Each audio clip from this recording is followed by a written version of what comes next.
Assalamualaikum warahmatullahi wabarakatuh. Nama saya Putri Aulia Ramadhani, NIM 2006 02110077 dari kelas Biologi A ingin mempresentasikan tentang hukum kloning dalam berbagai perspektif. Pengertian kloning. Kloning berasal dari bahasa Yunani, yaitu dari kata klonus atau klon, yang artinya tangkai atau suatu populasi sel atau organisme yang terbentuk melalui pembelahan yang berulang dari satu sel. Menurut istilah, kloning merupakan suatu cara penggandaan membuat tiruan yang sama persis dari makhluk hidup dengan menggunakan DNA dari makhluk hidup tersebut. Kloning dapat dilakukan pada makhluk hidup seperti hewan, tumbuhan, dan manusia. Teknik kloning yang dilakukan pada hewan bermula pada tahun 1900, tetapi menghasilkan kloning dari hewan baru pada tahun 1996. Contoh hewan yang biasanya digunakan sebagai media kloning yaitu domba, ayam, tikus, dan lain sebagainya. Menurut Rusda tahun 2004, kloning pada hewan memiliki manfaat seperti sebagai pengembangan ilmu pengetahuan, mengembangkan dan memperbanyak bibit unggul, sebagai tujuan diagnostik, serta dapat menyembuhkan penyakit. Istilah kloning juga sering dijumpai dalam penelitian botani oleh para ahli untuk menghasilkan bibit-bibit unggul tumbuhan tertentu.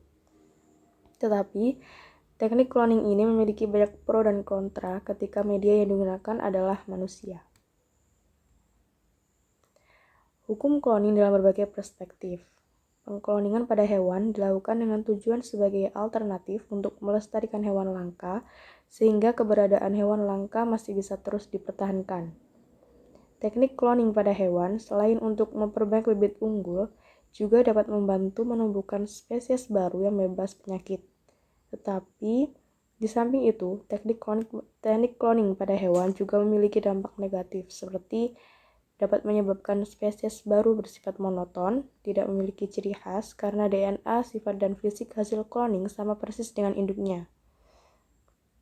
Kedua, teknik kloning pada hewan masih belum sepenuhnya sempurna dan masih banyak kekurangan, sehingga tidak jarang hasil hewan kloning harus dieutanasia. Praktik pencabutan nyawa makhluk hidup melalui cara yang menimbulkan rasa sakit secara minim atau tidak menimbulkan rasa sakit. Yang ketiga, dapat mengacaukan hubungan antara induk dengan individu baru karena hewan tersebut bukan keturunan langsung dari induknya. Teknik kloning pada tumbuhan biasanya dikenal dengan istilah teknik kultur jaringan. Teknik kloning ini menggunakan jaringan somatik pada tumbuhan budidaya. Teknik seperti ini pernah dilakukan oleh Fred Stewart pada tahun 1950 dengan menggunakan wortel. Fred menggunakan sel-sel wortel yang berdiferensiasi dari jaringan pembuluh tumbuhan. Kemudian, sel-sel embrionik dapat tumbuh serta menghasilkan bibit wortel yang baru. Tanaman yang dihasilkan dalam teknik ini relatif sama dengan induknya. Teknik ini juga dapat dilakukan pada bunga untuk menghasilkan bibit bunga dalam jumlah yang banyak. Contohnya seperti anggrek. Tujuan teknik kloning pada bunga yaitu untuk memperbanyak varietas, menghasilkan varietas yang tahan hama penyakit, menghasilkan bibit yang adaptif terhadap lingkungan dan cuaca untuk memodifikasi ukuran tanaman, serta untuk menyeleksi bibit unggul. Selain hewan dan tumbuhan, ternyata kloning juga dapat dilakukan pada manusia. Cara praktik kloning pada manusia yaitu pengambilan bibit sel telur yang tidak berfungsi lagi atau pada perempuan yang mandul, kemudian mengambil bibit sel telur dari perempuan lain, kemudian dihomogenkan atau dicampur sesuai dengan prosedur praktik. Selanjutnya, pengambilan bibit dari perempuan dan pengambilan sperma pada laki-laki yang masih produktif.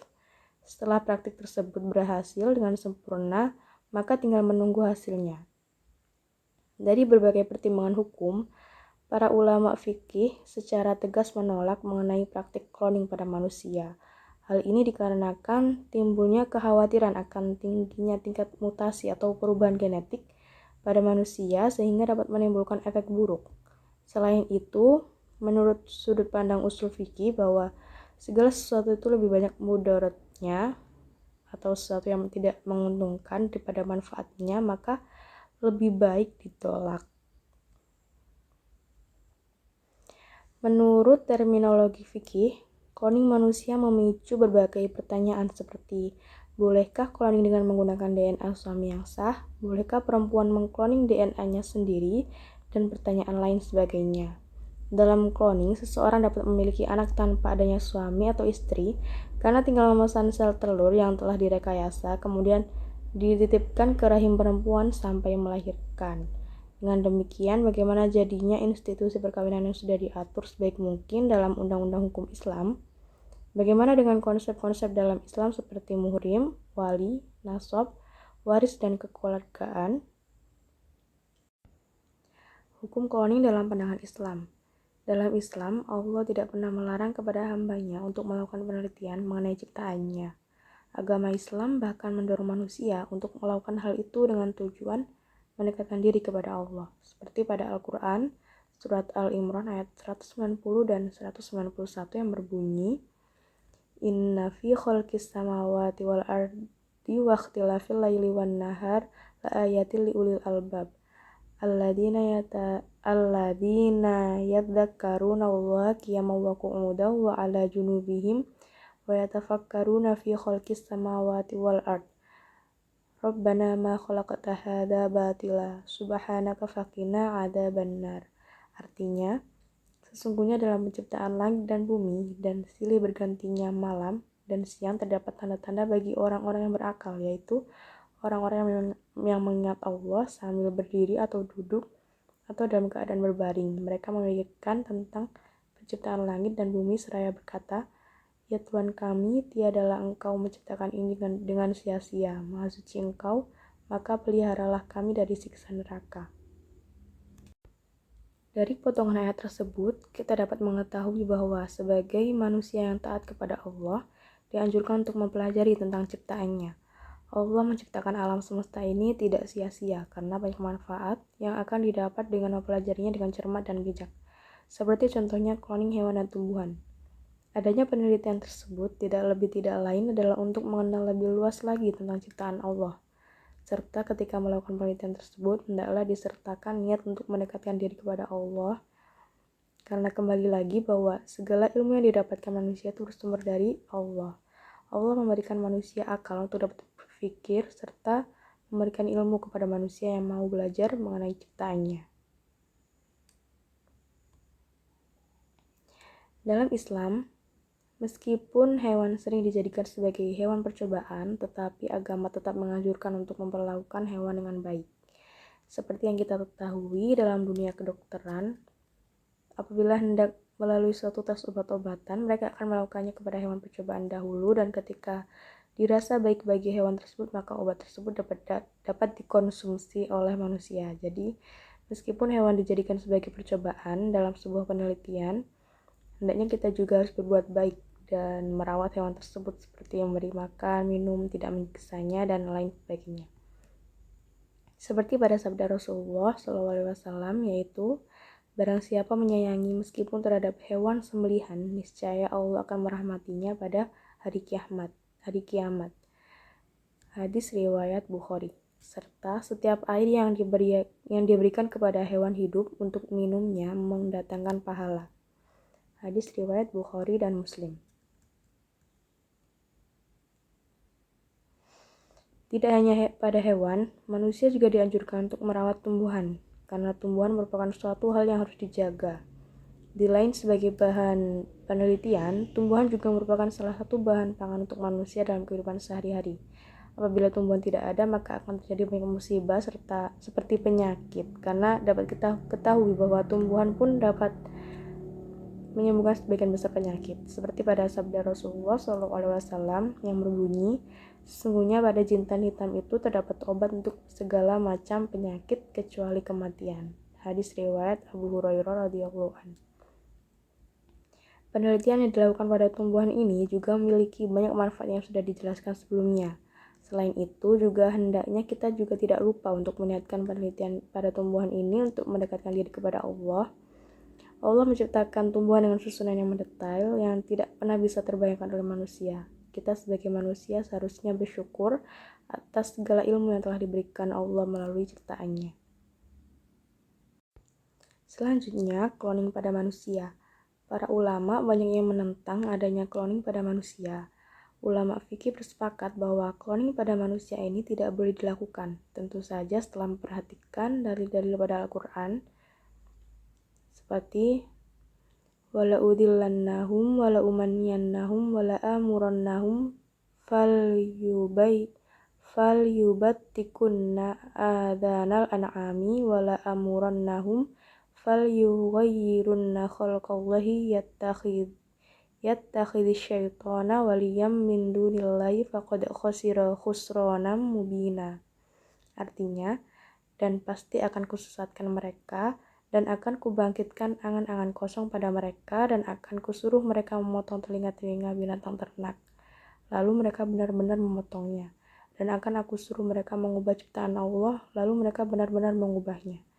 Barang siapa menjadikan setan sebagai pelindung selain Allah, maka sungguh dia menderita kerugian yang nyata. Kotak surat An-Nisa ayat 119. Menurut pada ayat di atas, kita dilarang untuk mengubah ciptaan Allah, terutama ciptaannya yang sempurna, yaitu manusia. Barang siapa yang melakukan itu, maka dia telah berjalan di jalan setan. Cloning pada manusia ini dilarang dilakukan tidak dengan serta-merta karena bahan percobaan pada penelitian ini adalah manusia. Tetapi Allah menganjurkan kepada manusia untuk melakukan sebuah pernikahan yang akhirnya mendapat keturunan dari pernikahan tersebut. Seperti yang dijelaskan dalam Al-Quran, surat An-Nahl ayat 72 yang berbunyi, Wallahu ja'ala lakum min anfusikum azwajaw wa ja'ala lakum min azwajikum banina wa hafadata wa razaqakum minat thayyibat. Afabil batili yu'minuna wa bini'matillahi hum yakfurun. Artinya, dan Allah menjadikan bagimu pasangan, suami atau istri dari jenis kamu sendiri dan menjadikan anak dan cucu bagimu dari pasanganmu, serta memberimu rezeki dari yang baik. Mengapa mereka beriman kepada yang batil dan mengingkari nikmat Allah? Dalam ilmu fikih, bahwa syariat itu melindungi kemaslahatan atau kebaikan manusia. Apabila terdapat suatu problem atau masalah yang bertentangan antara kemaslahatan dan kemadorotan atau bahaya, dan apabila kemadorotannya lebih besar, maka yang harus didahulukan adalah mengambil kemaslahatan, yaitu kebaikannya. Di sisi lain, cloning pada manusia juga memiliki banyak kerugian yang timbul nantinya setelah anak hasil cloning tersebut telah lahir. Seperti misalnya anak tersebut lahir tanpa adanya seorang ayah atau ibu, mengenai hak waris, dan lain sebagainya. Nasser Fritwasil, mantan mufti negara Mesir, mengatakan bahwa ulama telah bersepakat bahwa cloning pada manusia tidak dianjurkan dari berbagai segi seperti ilmiah, kedokteran, akhlak, dan syariat. Allah telah memuliakan manusia dan menjadikan manusia sebagai khalifah di bumi, seperti yang dijelaskan pada Al-Quran surat Al-Isra ayat 70 yang berbunyi, Walaqad karramna bani Adama wa hamalnahum fil barri wal bahr wa razaqnahum minat thayyibati wa fadolnahum ala kathirim mimman khalaqna tafdil. Artinya, dan sungguh kami telah memuliakan anak cucu Adam, dan kami angkut mereka di darat dan di laut, dan kami beri mereka rezeki dari yang baik-baik, dan kami lebihkan mereka di atas banyak makhluk yang kami ciptakan dengan kelebihan yang sempurna. Syariat Islam tidak menganjurkan cloning pada manusia dengan beberapa argumen atau pendapat seperti: pertama, anak-anak hasil produk cloning dihasilkan dengan cara yang tidak alami karena pencampuran antara sel sperma dan sel telur. Kedua, anak-anak hasil produk cloning dari perempuan tanpa adanya laki-laki maka tidak akan memiliki ayah, dan jika anak tersebut dihasilkan dari proses pemindahan sel telur yang telah digabungkan dengan inti sel telur ke dalam rahim perempuan juga tidak memiliki ibu karena rahim perempuan yang menjadi tempat pemindahan sel telur tersebut hanya menjadi penampung atau mediator. Ketiga, cloning pada manusia akan menghilangkan nasab, garis keturunan. Keempat, memproduksi anak melalui proses cloning akan mengacaukan pelaksanaan hukum-hukum syariat seperti hukum tentang perkawinan, nasab, hak dan kewajiban antara bapak dan anak, waris, perawatan anak, hubungan kemahroman, dan lain sebagainya. Dalam Al-Quran, surat At-Tin ayat 4 yang artinya, Sesungguhnya kami telah menciptakan manusia dalam bentuk yang sebaik-baiknya. Menurut ayat di atas, yaitu bahwa Allah telah menciptakan manusia dengan sebaik-baiknya bentuk atau sempurna dari ciptaannya yang lain. Secara sederhana, apabila sesuatu yang sudah sempurna kemudian disempurnakan lagi, maka dapat menghilangkan sifat kesempurnaannya, bahkan dapat menyebabkan kerusakan. Dalam Al-Quran juga disebutkan tentang penciptaan manusia yang dimulai dari pembuahan sel telur oleh sperma, kemudian menjadi segumpal darah yang tumbuh dalam rahim sampai akhirnya lahir. Seperti tercantum pada Al-Quran, surat Al-Insan ayat 2 yang berbunyi, Inna khalaqnal insana min nutfatin amsyaj nabtalihi faja'alnahu sami'an basira. Artinya, sesungguhnya kami telah menciptakan manusia dari setetes mani yang bercampur yang kami hendak mengujinya dengan perintah dan larangan. Karena itu, kami jadikan dia mendengar dan melihat. Persoalan tentang cloning pada manusia sampai saat ini masih menjadi pro dan kontra. Apabila tetap dijalankan, maka akan mempengaruhi jalannya hukum-hukum syariat seperti yang telah dijelaskan sebelumnya. Oleh karena itu, banyak dari para ulama menentang proses cloning pada manusia. Sekian dari presentasi saya. Apabila ada yang ingin ditanyakan, silakan menulis pertanyaan di kolom komentar. Terima kasih. Wassalamualaikum warahmatullahi wabarakatuh.